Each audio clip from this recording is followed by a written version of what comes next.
National institutional ranking फ्रेमवर्कनं भारतातील सर्वोत्कृष्ट विद्यापीठांची यादी जाहीर केली आहे। तर IISc बंगळुरूला पुन्हा एकदा देशातलं सर्वोत्कृष्ट विद्यापीठ असल्याचा मान मिळालाय।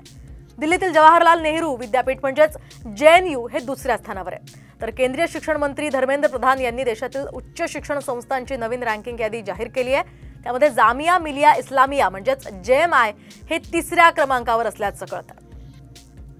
दरम्यान कोणकोणते विद्यापीठ कोणत्या स्थानावर आहे आपण बघूयात।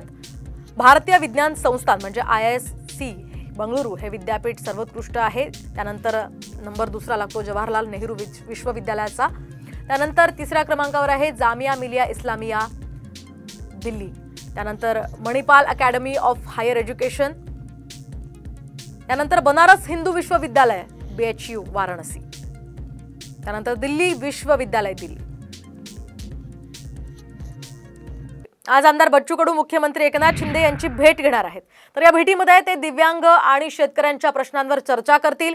तर मागण्या पूर्ण करण्यासाठी बच्चू कडूंनी सरकारला 1 सप्टेंबर पर्यंतची मुदत सुद्धा दिली आहे। विशेष म्हणजे काही दिवसांपूर्वीच बच्चू कडूंनी सरकारविरोधात आक्रोश मोर्चा सुद्धा काढला होता। शिवाय त्यांनी शरद पवारांचीही भेट घेतली होती आणि या सगळ्या पार्श्वभूमीवर बच्चू कडू आणि शिंदे भेट अत्यंत महत्त्वाची मानली जाते।